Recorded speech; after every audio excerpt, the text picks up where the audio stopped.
Yo, t'as reconnu PureTech? Connais?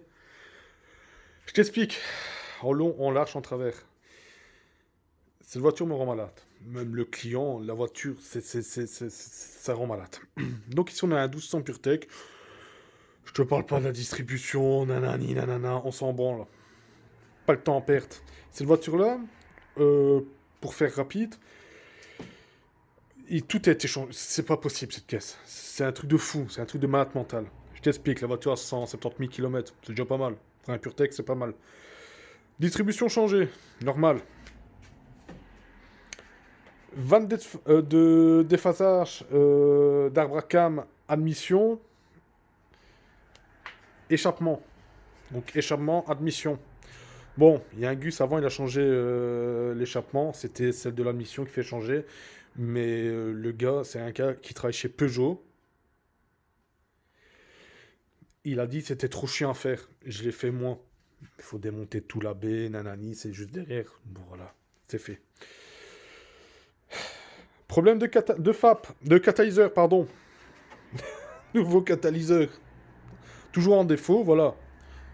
Valise, gros, c'était une tartine, c'était une bibliothèque le truc. Bah, du coup, nouvelle sonde, lambda, changé.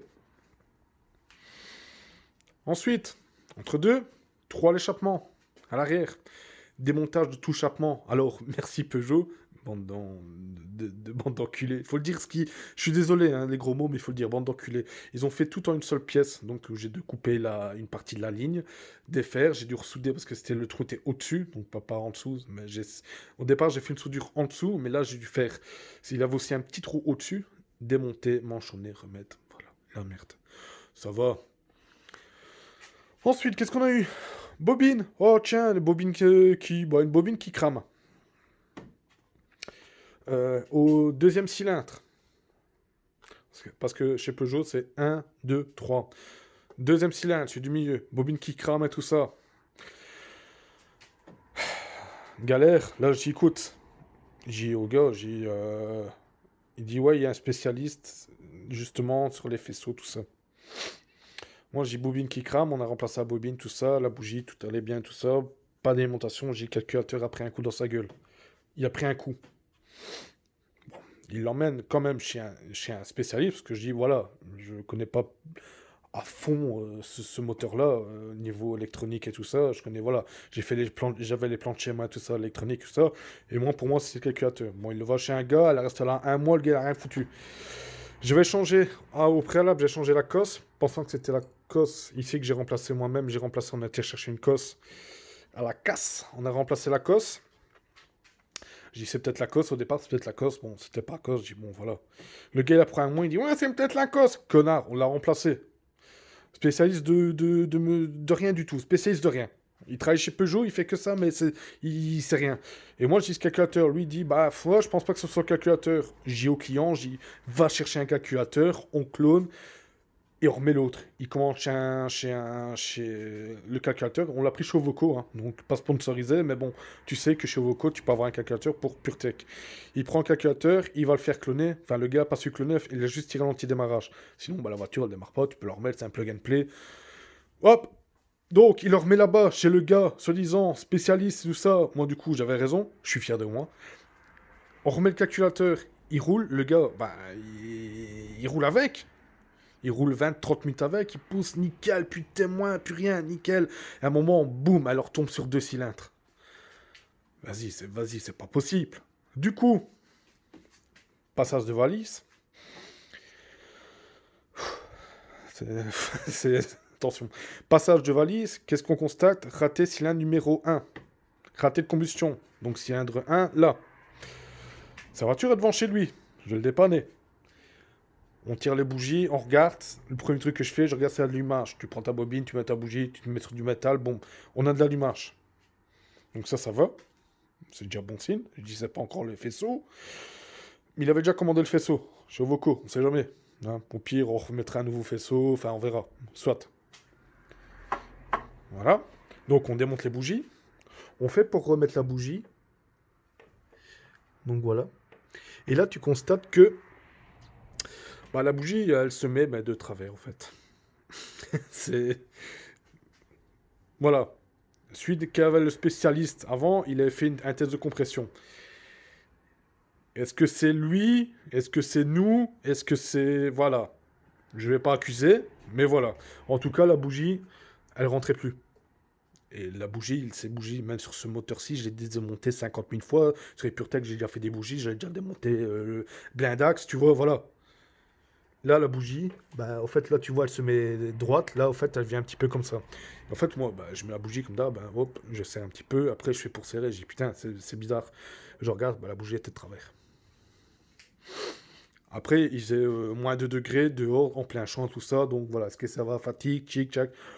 Bon, que soit, ça va être réparé. Il y a un usineur qui va venir cet après-midi refaire le truc. Refaire le puits, on va remettre des nouvelles bougies. On cherche pas à comprendre, hein. Encore 3 nouvelles bougies. On s'en bat les couilles. Mais du coup, là, tu vois bien, la rampe d'injection, tu l'as plus. Disparu. Ah ouais, parce qu'en fait, quand je passe la valise, on l'a fait tourner la voiture, et au fait, j'avais 2 injecteurs qui donnaient. Donc celui-là, le 2 et le 3 est donné. Le 1, il se mettait en route de 2 secondes, après, boum, zéro. Plus rien. Du coup, injecteur. C'est un truc de fou, cette voiture, hein. Donc l'injecteur qu'il faut bah, remplacer. Du coup, l'injecteur, ici, on en a recommandé nouveau. Donc on a retiré la rampe d'injection complète essence. Et ça, c'est l'ancien injecteur. Alors, où tu vas dire, waouh, mais il est super propre cet injecteur, c'est normal. J'ai passé à l'ultrason, juste pour voir la gueule qu'il allait avoir, mais voilà. Donc c'est celui-ci qu'on a fait. Donc le truc, c'est on en a racheté un, donc un Delphi. C'est coûté moins cher, je crois que c'est 70 euros, je pense qu'il coûte l'injecteur. Et t'avais des Mitch Hedera, et il coûtait 232 euros. J'espère que celui-là fera l'affaire. Apparemment, oui. C'est la même marque. Même d'origine, c'est du Delphi, hein. Tu regardes quelque part. Ouais, tu vois, hop, Delphi. Donc ça va. Mais alors, du coup, quand j'ai démonté, bah, j'ai dit putain, mais regarde, là, j'ai rien touché, hein. J'ai pas. Voilà. Focus. Et tu vois que les têtes, elles sont carrément calaminées. Et celui-ci, donc j'ai déjà mis celui-là que j'ai un truc. Donc j'ai tiré la rampe, les deux sont venus avec. Celui-là était resté impossible à sortir, hein. Enfin, impossible, si, mais qui est sorti. Connard. Mais du coup, voilà, il était vraiment cra. Donc du coup, le client va reprendre 2 nouveaux injecteurs. Ah, si on est tranquille. Et il reste plus qu'à... Voilà, quoi. Donc on aura 3 nouvelles bougies Bosch, avec la bonne référence. Les bobines, il en avait repris chez Ovoco aussi. C'était le meilleur, parce que les bobines, ça coûtait un bras quand même. Donc du coup, ça, je crois que c'est des origines. Ça, c'est Origine. Ça, c'est pas Origine. Je crois que c'est ça qui a racheté neuf. Et ça, c'est celle qui est d'origine depuis le début sur le moteur. Mais il en a encore 3 derrière, hein. Voilà, maintenant, le truc, c'est que il faut savoir, c'est que la voiture, elle roule. Elle a jamais eu de 98. Hein, merci. Du coup, pour nettoyer les injecteurs, toujours bien de mettre un peu 98. Bon, et après, le deuxième point négatif, t'as beau faire, c'est ce putain de LPG. Le LPG, voilà, il tourne en 50-50. Du coup, tes injecteurs, bah voilà, c'est un 3 cylindres. Et moi, je conseille pas de mettre du LPG sur des 3 cylindres avec l'éthanol et le LPG. T'oublies, c'est une injection directe. C'est pas une injection comme les anciens moteurs. C'est une injection directe et tout ça. Et ces moteurs-là, bah, je crois qu'ils supportent pas. Que ce soit éthanol ou tout ça.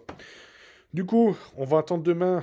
On a commandé aujourd'hui l'injecteur, on le reçoit demain. Aujourd'hui, bah, l'usineur va venir faire le tarot, parce que moi, j'ai pas cet outillage de précision pour faire un tarot sur des puits de bougie, vu que j'en ai jamais eu besoin, surtout. Du coup, là, c'est un usineur qui va venir faire le truc qu'on connaît, qui va venir faire ça. Et voilà, du coup, ça sera la partie 1. Et on verra, je ferai une partie 2, voir si la voiture démarre, si elle tourne sur les 3 cylindres, si tout fonctionne bien. Voilà. Mais encore une fois, même si tout le monde est au courant, n'achetez jamais un PureTech. Le nombre de... Si tu veux faire le prix des pièces, rien qui a été remplacé sur cette voiture-là, c'est un truc de fou. Et à chaque fois que tu remplaces un truc, il y a un autre truc qui lâche. C'est un truc de fou. J'ai jamais vu ça. Allez, la voiture, elle roulait bien, on a changé les trucs, j'ai fait déjà changé le calculateur, merde, quoi. Et voilà, sans raison apparente, hein. Il y a eu un court-circuit, merci, au revoir, quoi. Fuyez, fuyez, fuyez.